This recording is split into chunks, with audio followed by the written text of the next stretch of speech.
Hey everyone, and welcome to Between Sessions, the space where real life meets healing, growth, and honest conversations. I'm Samantha Norris, therapist, mom of four, business owner, and founder of Nurtured Pathways Counseling and Consultation Services.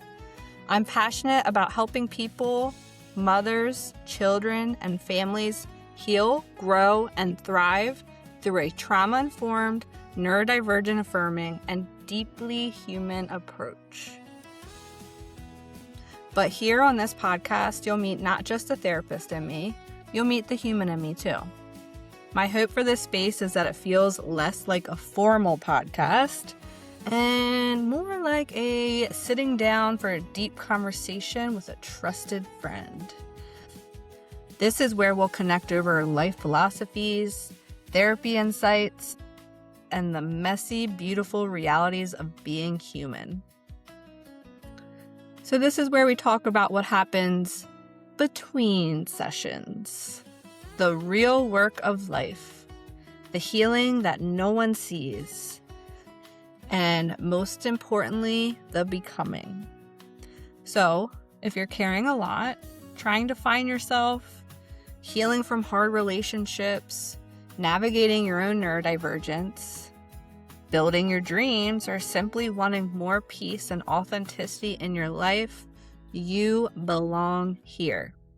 So grab your coffee, take a breath, and settle in. I'm so glad you're here. This is Between Sessions. Let's begin.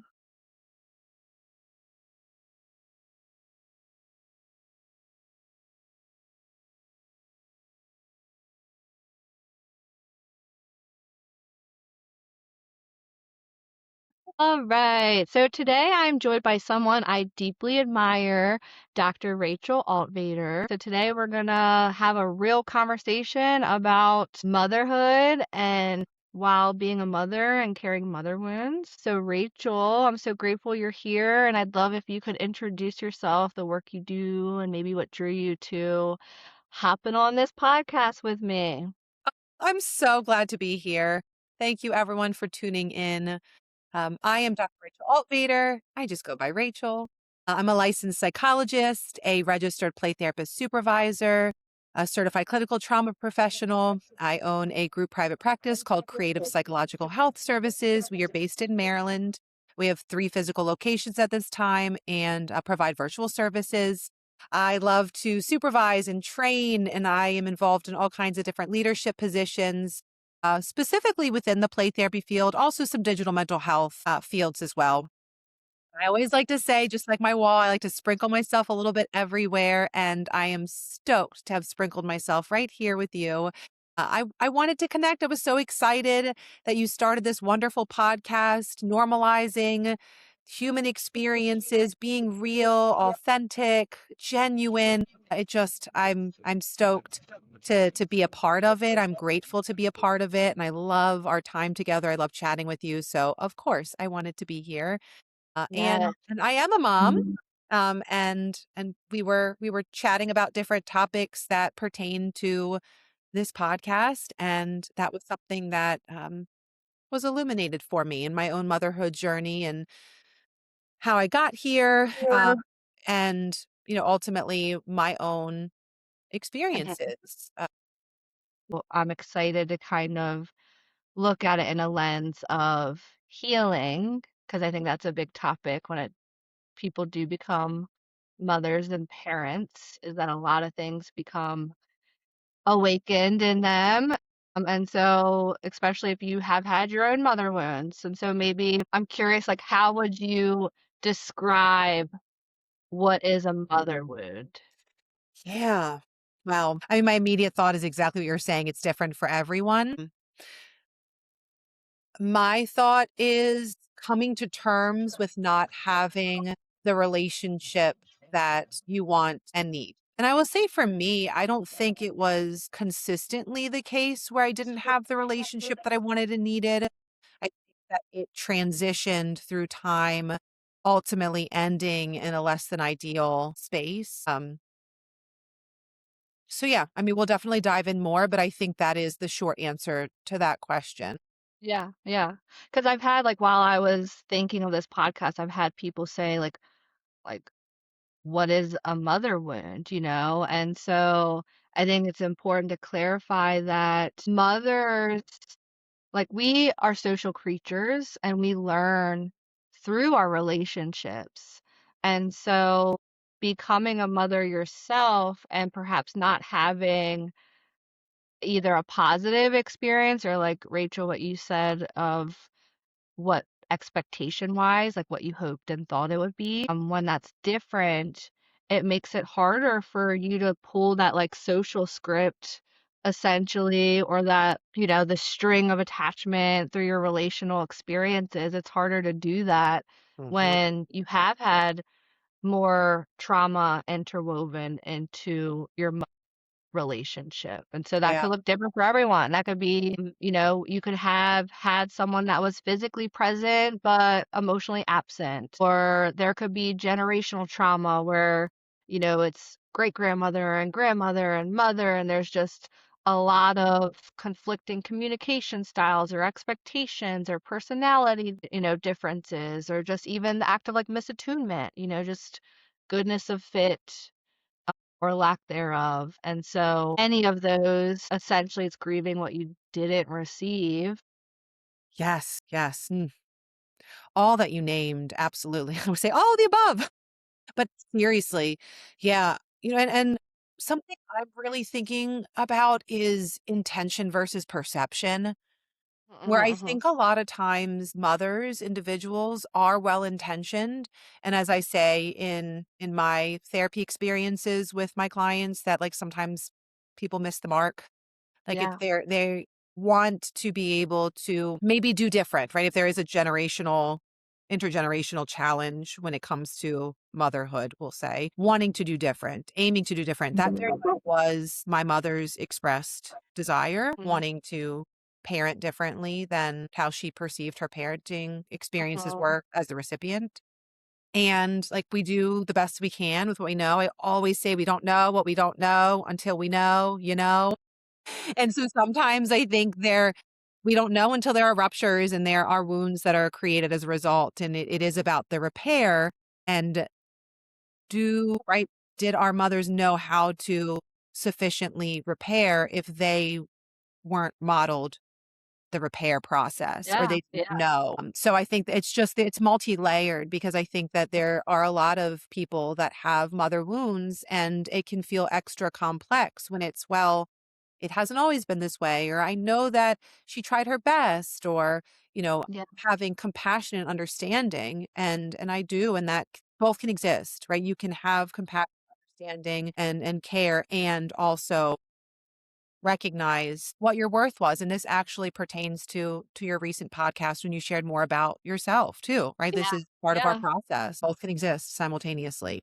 Yeah, and it also makes me think about, like, when we talked about grieving what you didn't receive, that can even be for those, relationships where you had a good mother relationship. However, maybe they left this earth sooner than you had expected. And now you're left to kind of parent onward, without that mother support. And so just to kind of put it out there is that the mother wound can really be all of it, and just like a wound for each one of us is different, our relationships with our mothers and how it has impacted us is different. And it's going to show up differently in how we parent. Yeah, absolutely. I love how you brought up like both compassion and grief can coexist because I think a lot of times people do think it's one or the other. Absolutely. Yeah, and you naming the grief and loss is something I definitely wanted to bring up here too, is my mom has died. She actually died when I was pregnant with my son. I'll just say his name is Lennox. He'll probably come up, so I just might say Lennox now, talking about parenting. Yeah. But my mom had health problems all throughout my life, really starting in middle school for me. And at that time, she also was mentally struggling. I didn't know that at the time. I definitely understand that now. I also wonder if that kind of launched me into my career in just seeing those around me struggling with mental health, but not knowing, not understanding that that's what it Yeah. was. And, like, And giving a platform, because I feel like you're really, like, that's how you shine is, like, you're able to give so many different people a platform and a voice. yeah, yeah, just soaking it in. I'm sitting in that for a moment. Absolutely. Yeah. She definitely emotionally struggled. And I remember having challenges trying to talk earlier on when she first started having a lot of physical and mental health challenges. I struggled to be able to have conversations with her. And so that really shifted our relationship pretty early on. And through time, it changed. She's pretty consistently just always had health problems following that time.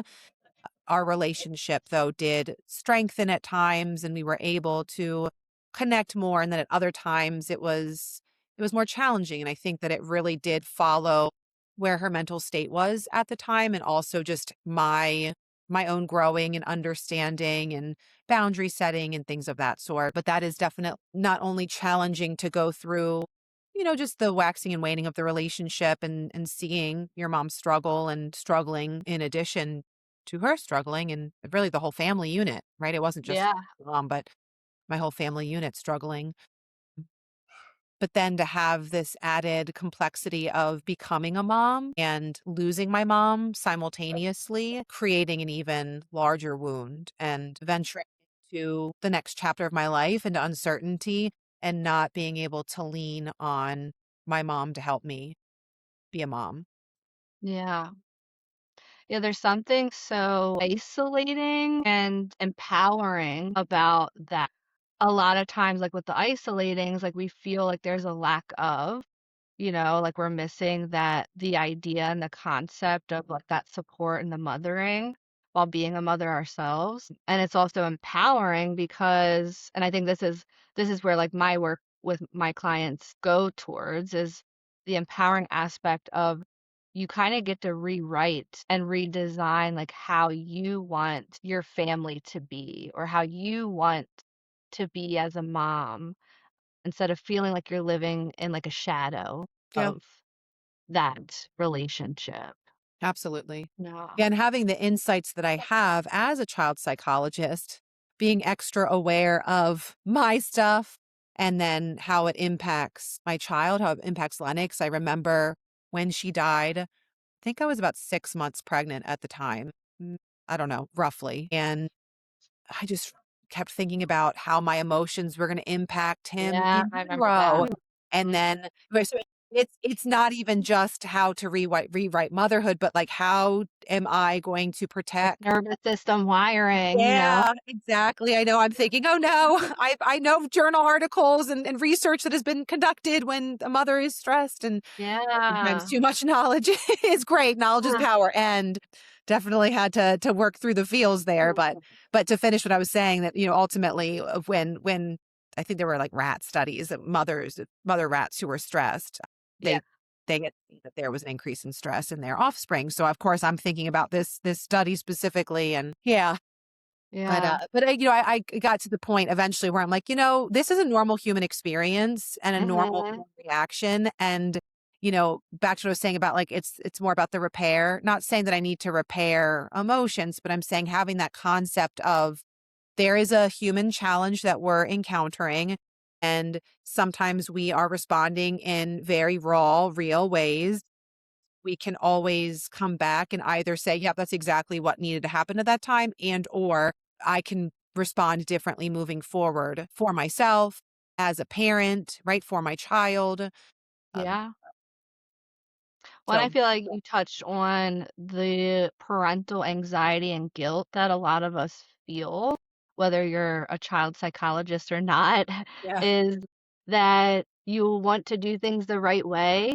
And there's so much literature out there of like how to do things or what's the right way to do things. And like, am I going to mess my child up? And I think the most beautiful part about healing and becoming a mom, especially when you have that kind of perfectionist desire, is learning that you are human yes, and that like it I've worked with parents where they battle with like how much to share with their child, or like what is a way to kind of help them or teach them. And just the act of like the co-regulation piece of like we can both be human beings, and like I'm going to show you as like a struggling person, like I'm not going to do it right all the time, but I get it, and I'm here as your mom and to help you through things and navigate things.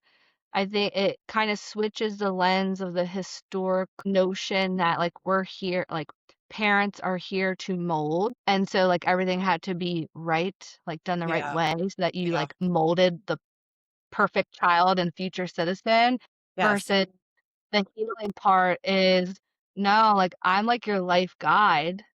Like I have so much lived experience. There's some things that I did that were helpful. There's some things that I did that were hurtful. There's things that I have to learn that my child is going to activate in me, or other people are going to activate in me, and there are opportunities to heal and grow. And lastly, like when it comes to like having the mothering wound, is what I've noticed, and I guess you let me know if you've noticed this, is that before someone's a mother and they're working through their mother trauma with their own mother, they tend to have, like, very, like, high expectations of that parent, and, like, sit in this very wounded space of feeling, like, hurt or disappointed, which are all valid, right? But there's something, like, that's really neat when you do switch into becoming a parent and you see how hard it is, that it also humanizes your own parent, and it Yeah. makes you realize, like, they can't be everything for me because they're their own messy human being, you Yes. know? Gosh. Yeah, the perspective shift. Because as a Yeah. child, I will just own it, but I think this is common for most children. I looked up to adults. Oh, gosh, they're so smart. They know all Yeah. the things. And it's like, wait, I'm an adult and I I do not know all the things. What I keep hearing you say is just being realistic, right? Being Yeah. real, raw, messy humans, which is what we are, being realistic about that, right? And perfection is an unrealistic construct. As a recovering perfectionist, I'm not saying that lightly. Like truly, it's tough to recognize that we are imperfect beings and to accept that. And again, it is about the modeling. It is about the the conversations, the open conversations, I should say, with our children and guiding, leading the way. Something else that you mentioned that I just wanted to highlight for a moment is it does not matter how much we don't know. Like Yeah. doing things the right way.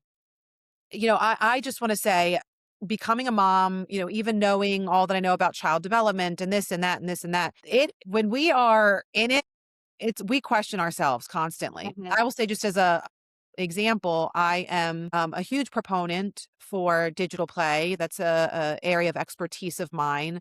And even with my comfort and training and knowledge, I still have sat in a space with like, say, is this okay? Is this balance okay? Is this right? And then I'm receiving these messages from social media, from other people. And even in my expertise as a professional, I'm still like, as a human, is this okay? Is this right? So I just want to also normalize that. Like I know I mentioned my role and my profession, and it doesn't matter at the end of the day. Mhm. Being a human, there is so much uncertainty. Being a parent, there is so much thrown your way that you don't know.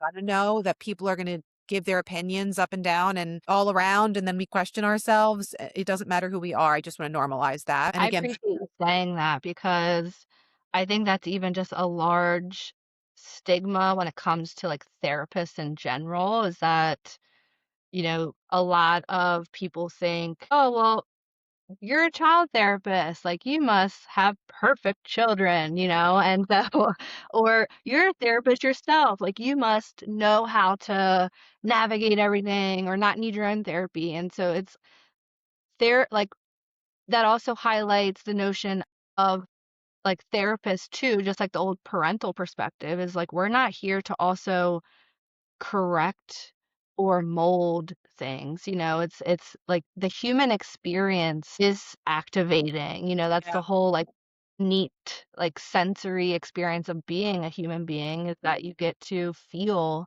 and emote and experience and practice risk and, like, all that highs and lows of everything. And so same thing with, like, parenting and mothering is that, yeah, like, when you become a parent, like, something that they don't say is, like, all like, you're gonna be activated a lot. Like, things that you thought that you coped with or healed are gonna come out in new and different ways. Just like similarly, like going from being single to being in a relationship or living by yourself to living with another human being. Like anytime you're like in another close, intimate, constant, like relational experience, it's hard.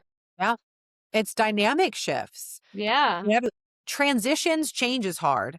And yeah, when you're adding different people and routines and experiences in the mix, I mean, it's an adjustment period for Mm. sure.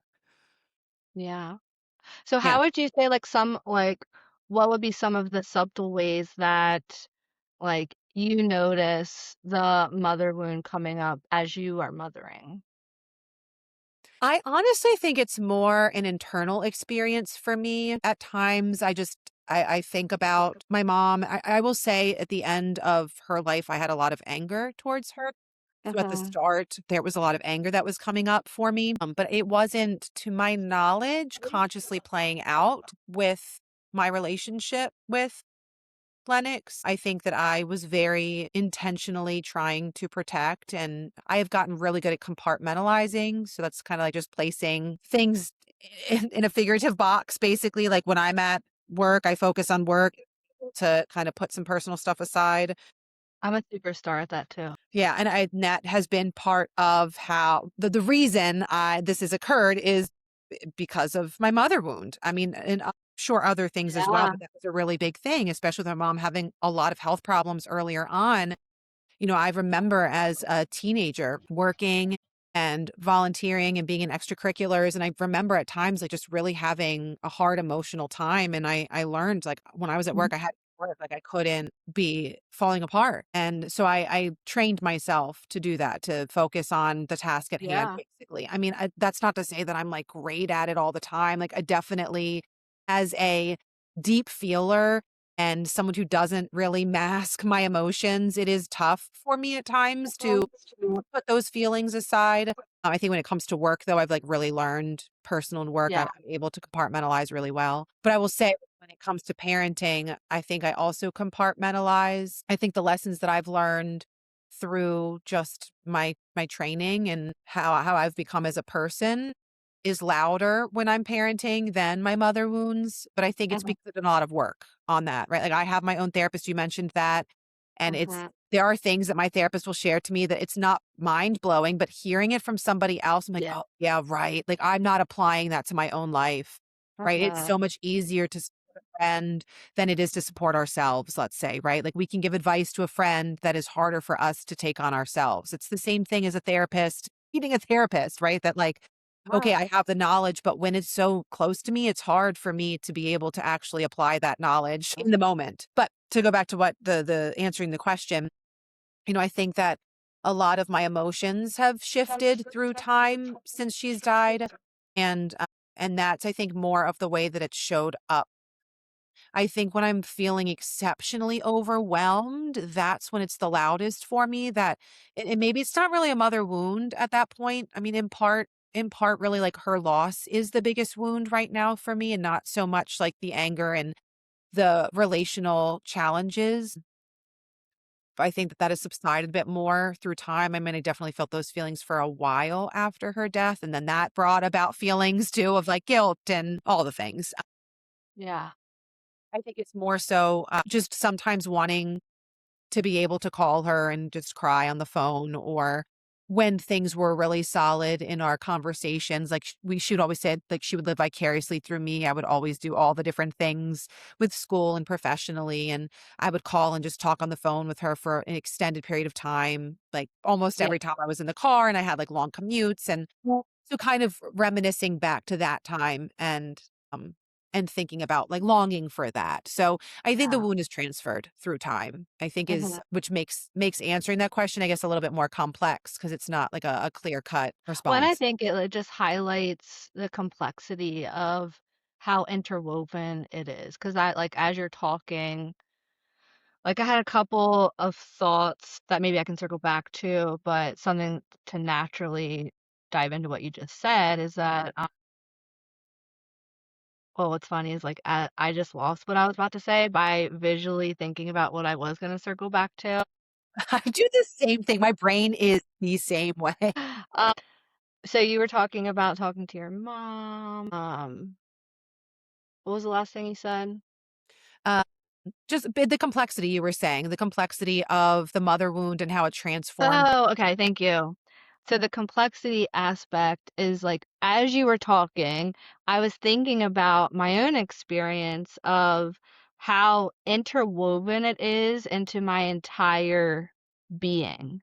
So it's like, have you ever seen the memes where it says like, "Oh, I realize my profession is like my trauma response," or Yeah. something like Yeah. What made you become a therapist? I just love helping right. people. Let's dig a little bit deeper, actually. What's Right. the real reason that you want to help people? Yeah. So like in thinking about that, I really feel like looking back at my own mother wound is that it kind of really became interwoven into who I am, which I don't know if that's a good thing or a bad thing, but I feel like for my experience, I probably had a lot more like pre-verbal trauma that I'm not still aware of, but my mother she had drug addiction and was an alcoholic as well as some mental health stuff.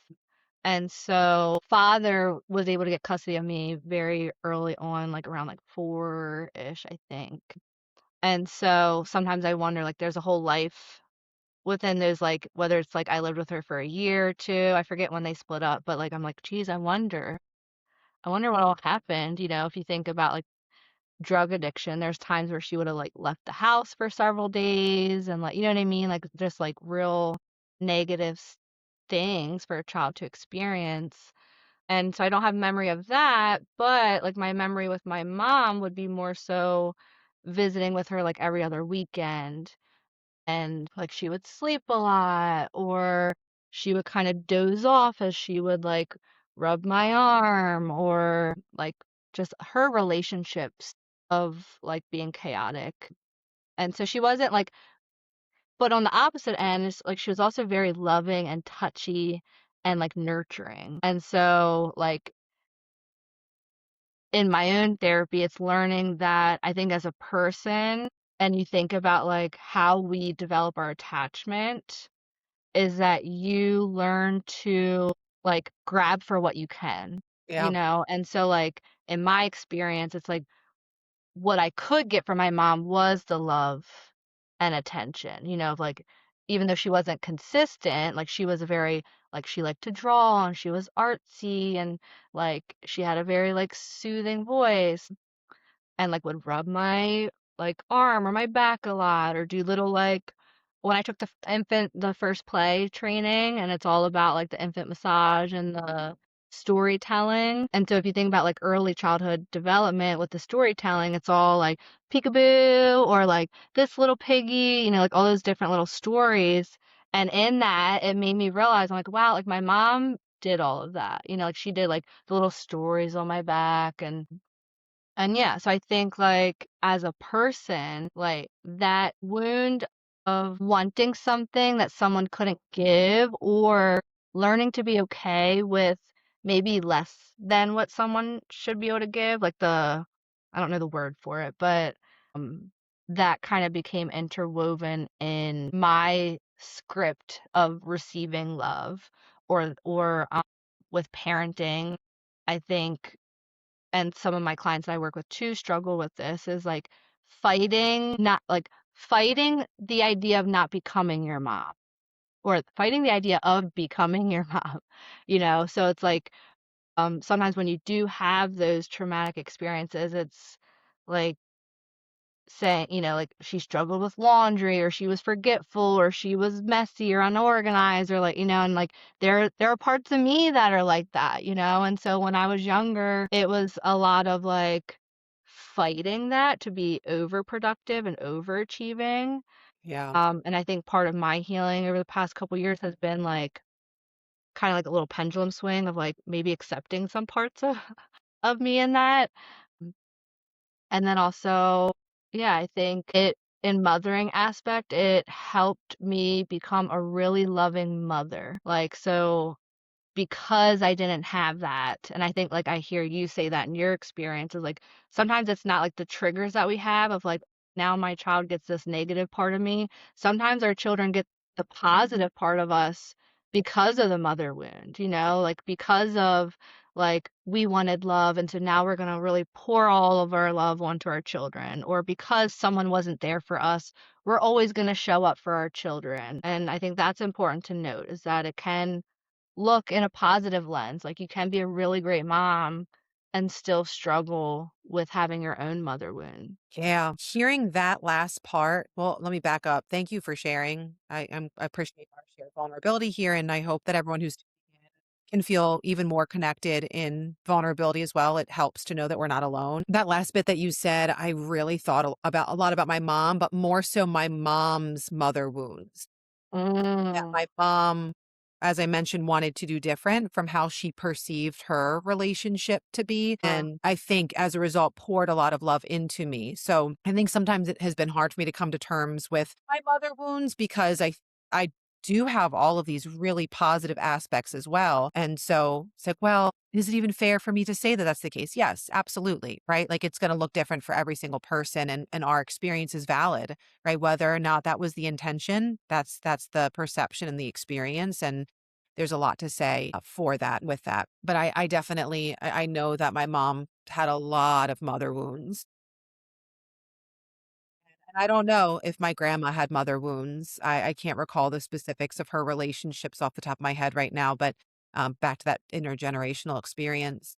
Yeah. But yeah, but again, and sometimes having those wounds, like we can't help but also still have Mm. what we've inherited, either through genetics, whatever that may be, and perhaps through modeled behaviors. And so I think through the struggle that my mom continued to try to fight through with, whatever it may be, inevitably struggled. And ultimately, some of the things that she was very afraid of kind of became like a self-fulfilling prophecy. Like, I don't want to push you away because I know what it's like to have this mother wound. I mean, she didn't say it that way, but that's ultimately what it was. By doing that, though, it kind of ultimately pushed me away. So, yeah, just wanted to name that Yeah. insight from what you were sharing. But I think that talks on the idea of misattunement, is like Yeah. you like when you talked about having positive experiences with her, something that I know I talk with my clients on when we're thinking about boundaries or even just like relational repair is like there's always going to be ruptures in relationships. Like that's always going to happen. But like in a healthy dynamic is there's going to be that collaborative communication where you can say, "Oh, this hurt me," or "I was activated," or "I feel disappointed." But then the reciprocating aspect of the other person is that they're then going to take that into account, communicate, and you guys are gonna like find a solution.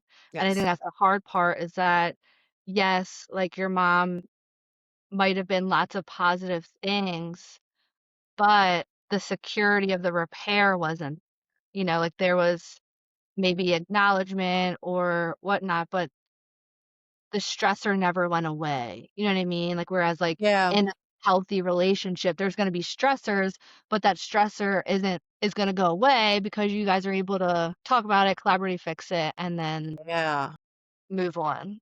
And actually hearing you say that, thinking about the method of coping, like my mom's method of coping was very unhealthy and perpetuated her mental health struggles and her struggles. So I think, yeah, like even though there was intention for repair and there were moments of repair, if we as mothers are not working on our mother wounds and healing and working through them in healthy ways, that it is going to impact our children. And again, there is absolutely the space for repair, exactly as you're saying, right? It's not like, oh no, I've ruined my child and now we're all doomed. Like it's not this Mhm. intense negative outcome necessarily, right? It's being able to say, this is what my pain is. Let me work through my pain, right? We're both talking about being in therapy, right? We both are in Right. therapy and working through that. My mom didn't go to therapy. I don't think that was ever something that was a thought in her mind. Maybe, maybe not. Maybe closer to the end of her life, perhaps, and me entering into the field. But if we're not working on our pain, inevitably our pain's going to come out in different ways. And so part of the care is repairing internally first and Mhm. then being able to repair externally. Yeah. Yeah, because something that's important to remember is that just because you are feeling activated or uncomfortable doesn't necessarily mean that something is wrong per se. So I think a lot of times people reflect on their triggers or their activations and they're like, well, this means like either they're doing something wrong or I'm doing something wrong when it could actually be helpful to conceptualize it as like an opportunity and to think of it as like, oh, this is actually like I'm teleporting back to an earlier experience to where this was like I did feel activated and triggered.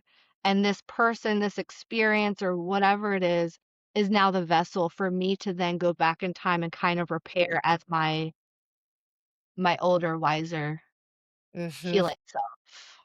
Yeah, absolutely. And so as, like, parents, like, and mothers, it's like we get that opportunity every day, all the time. And so, like, in those moments when you are having a hard time and you're overwhelmed and you're stressed and you're thinking that you're messing up your child, is that you get to go back in time repeatedly through all these little experiences and heal all those little parts. Gosh, I want to say I have a gratitude post that I do every day, and I actually I choose three things from the day that I'm grateful for, and even through the hardest times, the hardest days, Mm, I find beauty in the days. And I'm pulling it up right now. But I specifically a couple of days ago had a gratitude post reflecting on repair. mm, I said, yeah, I mean, pulled up and I literally just wrote modeling repair. That was said, "What are you grateful for yeah, today?" And that was one of the things. And, I had a very heavy emotional experience. I did not behave appropriately as a result, just in general. It was not directed towards anybody. It just was mhm, an emotional reaction. I could not hold on to it anymore. I really work very hard in regulating. I work very hard in co-regulating. So if Lennox is struggling, I will model diaphragmatic breathing, right? I will get down on his level. I will talk quietly. I will validate the emotions, right? The ideal things to do. And it's just some days are really hard. And I just was a series of events that built up over the course of time that evening, and I just lost it. And again, it wasn't directed towards him at all, but he was in earshot of me being angry and upset and crying and just it was not a healthy way to go about things. And I couldn't help it. My nervous system just because I was yeah, holding on to too much. And it's a normal human experience, right? Like we sometimes, unfortunately, just get to these primal reactions. We can't help it. And I want to name that because seeing, oh, you should probably know all the things to do and you do right, all the things correctly. No, like human first and foremost. Nervous system's not like, you know what, Rachel, you're actually a psychologist. So let's like think about that. No, it's like our bodies just react. I just reacted. That's what happens when our nervous system is reacted or is activated. It reacts before our brain thinks, and that's what mhm, happened. So I then went to Lennox later after I calmed down. I got down on his level. I apologized. I said that, mama got really upset. And again, it wasn't towards him. Like it wasn't like I'm sorry for yelling at you, which has happened as well too. And I yeah, really, for really worked sure, hard not to do that. And, I just said, explained what happened, explained my feelings. I apologized. I said that's not the way that we respond to our whatever he gets from that. But I modeled repair. I modeled this is a normal human reaction and we're going to own up to it once we calm down and we're going to do different. Right. And, and I said to him, what I would do different. He is almost 3. He's not quite 3 yet. So he is speaking in sentences. And like, what does he fully understand? I mean, he definitely understands things, but what does he understand from what I said? I don't know, but I'm still going to teach him. I'm still going to tell him. I'm still going to show him, and I Mhm. will continue to model. So we're not going to mess our kids up by being a normal human being. If anything, we have to be normal human beings in front of our kids, because how else are our kids going to learn how to navigate, right? If we have it together all the time, that's not necessarily healthy either, because what is that teaching our kids? That like we push down the big feels, and you know, so I think that sometimes it's helpful to also have a perspective shift of like when we're looking at something and we're feeling a bit uncomfy about the way that we responded or the way that things transpired. It's okay. We will be able to teach our kids like this sometimes happens and this is how we can do different. And that's going to be so much more helpful, and Mhm. also be able to hopefully mitigate any potential mother wounds in us taking for our children, in us taking Right. ownership, in us modeling, in us providing ongoing support and compassion and understanding when our kids are having big feels too. Yeah. It reminds me of something that I tell my kids is that everyone in their lives they're gonna learn from, right? And they can learn how to be or how not to be, or things that they like or things that they don't like. And same thing about parents and their parents is that there's gonna be things that they like that I did that maybe they wanna carry on, and there's gonna be things that they don't like that I have done. And I think, my oldest son, we have this talk all the time. I'm really trying to help humble him, but he's like, "Your car is so messy, and why can't you tell them to clean up their mess when they get out of the car?" And I'm like, "Hey, like I do the best that I can, like I have so much time, and if I put all my eggs in this basket, then I don't have enough eggs to clean the car." Or, "Hey, guess what? You also leave your stuff in the car too. So let's just focus on what we can control." And, he may grow up and be like, "My mom was so unorganized and messy," which could be what he says in his own therapy. But it's also, we have those continual conversations of like, I try my best with what I have. And you're going to have the ability to make and create and choose the life that works for you. There's going to be things that you like that I did and things that you don't like that I did. And I feel like when we have those continual conversations as they grow, it's kind of building that resiliency instead of like having that conversation when they're an adult and then kind of repairing all those years. It's like little micro repair over the Yeah, years. absolutely. Yes. So, I guess with like thinking about triggers is like sometimes that can be for those listening, like if you're activated by child's emotions, which I feel like is a huge one for parents, is Oh that yeah. it ends up being like the child's on fire and then you become on fire and then you guys are just like growing the fire together. So handling big feelings is really hard. Um, Becoming like when we call about misattunement, something that I see a lot is like sensory misattunement. Like you might have a sensory seeking child, and then you yourself may be sensory avoiding. So your child may love to make random noises or crash into things or be in your personal space, but then you as a parent, it's like, oh, like I need quiet and that's too much for me. And so that tends to lead to like sensory overwhelm or nervous system flooding. That the how you talked about yelling, like rage and guilt and shutdown and emotional exhaustion, like that's also something that can be shown through this experience. I see so many different videos and memes of like learning to regulate your feelings as a parent when no one taught you how to regulate your feelings. So realizing that, hey, you actually never learned emotional regulation. So you have to do a lot of the work alongside your child and being able to heal while witnessing your child. So I think we talked a little bit about like what repair actually looks like in real life. But I wonder if maybe we could explain like why motherhood might activate our wounds so intensely, or like how it like the nervous system kind of communicates during this time, or some ways to co-regulate and work on the repair. Yeah. Gosh, all the nuggets. I think I'm trying to have this not like I'm thinking about a wound. Okay. I'm trying to Yeah. find a different way to explain this so it's not so like gory, but Okay, okay. but I will just say whatever. Like, I mean, we're quite literally talking about like wounds, right? So if we think about a wound, like we need to heal the wound for us to be healthy, right? Like Mhm. if we're not Right. tending to like, I'm talking about like an actual physical wound here. So I was trying to find a different example, but we're going with it. Yeah. You all have hung on for the ride so far. Just keep hanging on.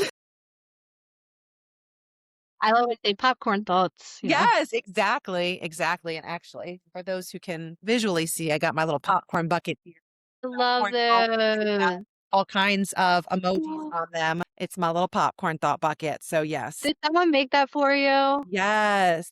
Very fun. It. So, Oh, yes. And again, for those who are just listening, I have a whole crocheted bucket of popcorn that a wonderful friend, colleague created for me because I always joke about having popcorn thoughts and popcorn parties and meetings. So I just grab it and I throw it. So I threw a couple at the screen, but they have little emoji faces on them.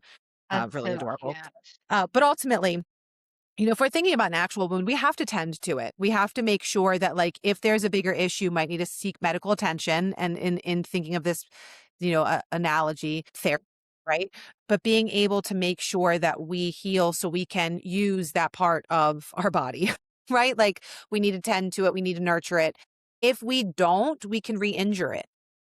Right. So I think that kind of goes to the first question that you asked about, like, how do we go about it or like what the importance of it? And really, it's in order for us to be able to fully show up as ourselves and to have the space to be able to be present for challenges with ourselves, with our children, day to day experiences. We need to make sure that we're really nourishing ourselves and tending to the wounds, figuratively now, to be able to be fully present, to be able to be healthy and healed, to show up in ways that are different. If we are actively working through a wound, a trauma, a relational rupture that hasn't been resolved or resolved enough to the point where we feel like we can show up and be, it's going to continue to come out in different ways, whether it's conscious, meaning things that we're aware of, or unconscious, things that are coming out because we're feeling triggered, but we don't actually realize that's what's coming out. How can we do it? Again, we talked about therapy, being able to have your of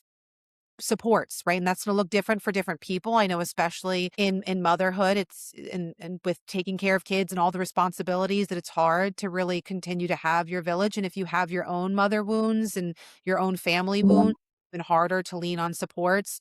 It's being able to build those supports in whatever way, shape, or form is possible, whether that's physically, if your children are involved in extracurricular sports, are there other parents there that you can connect with, or if it's an online communities or whatever it may be, but being able to really nourish yourself so that you can nourish your children. I don't know if there was another point that I wanted to make there, but I feel like that encapsulates Yeah. a lot of what I was thinking Yeah, it when you really were. does. And I think it just highlights too, like, the importance of reparenting yourself, just knowing, like settling in what we discussed earlier that like children don't need perfection. They just need safety and repair and authenticity.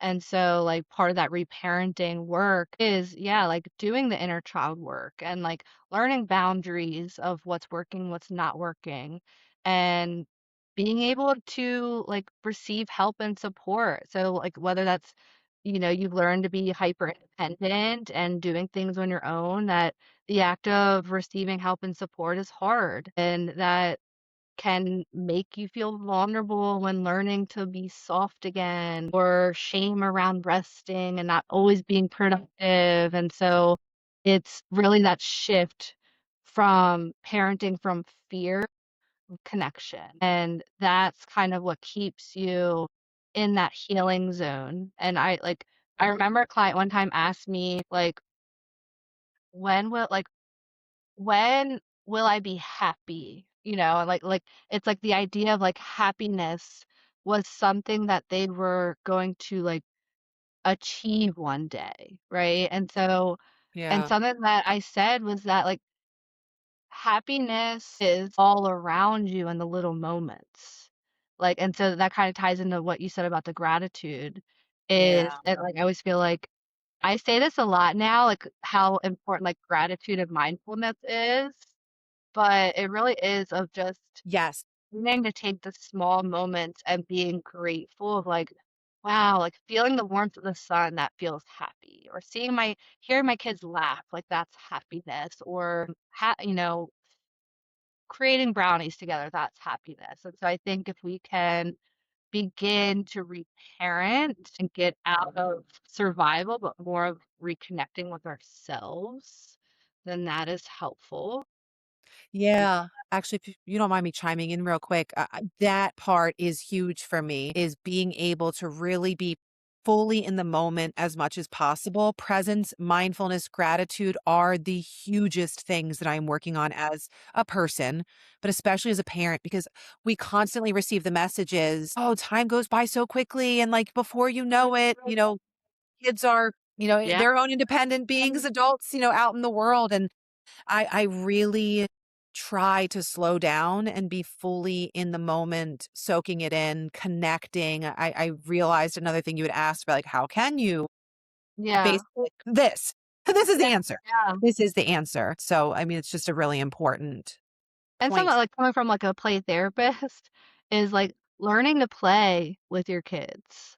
Yeah. It's like we have so much as parents that we have to think about doing, but learning to just play and be and experience together, Yeah. not as someone that's trying to teach them, but that's important. So I think like the final step, so to speak, of just kind of closing out of the healing while having a mother wound is that sometimes that's mourning the idea of what a fantasy mother is, and it's having compassion for yourself or for your own mother without the self abandonment, which is why boundaries are important. It's deciding what's forgiveness and what's boundaries, and how to heal, like Rachel, you said, and building community. A lot of times when we are hurt, we want to isolate or pull back from things, but the only way to heal is to be connected, and Yeah. that could be socially, emotionally, or whatnot. And so I think one of the biggest things I'm taking from this conversation is that healing isn't becoming untriggered or perfectly regulated. It's becoming more aware and more compassionate and intentional, and like you said, capable of repair.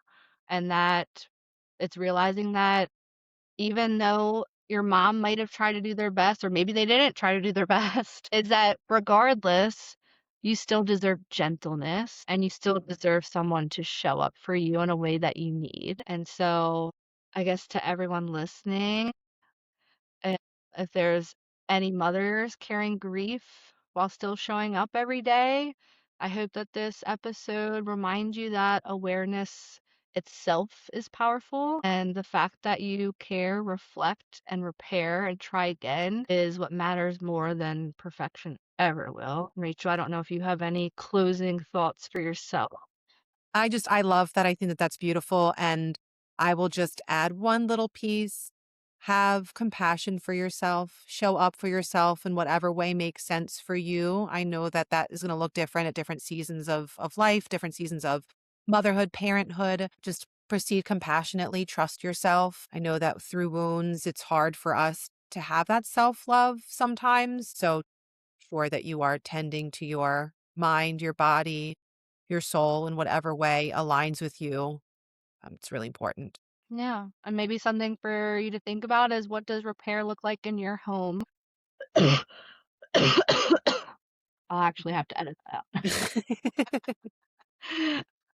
out. What does repair look like in your home, and what parts of yourself are you learning to reparent? Rachel, thank you so much for being here. Thanks for impacting me in all the ways that you have and will continue to do. I cherish you and appreciate you and always love our time together. And thanks for the work that you do. Thanks for having me. The feels are mutual. Thank you, everyone, for joining us today. Have a wonderful rest of your day. Bye.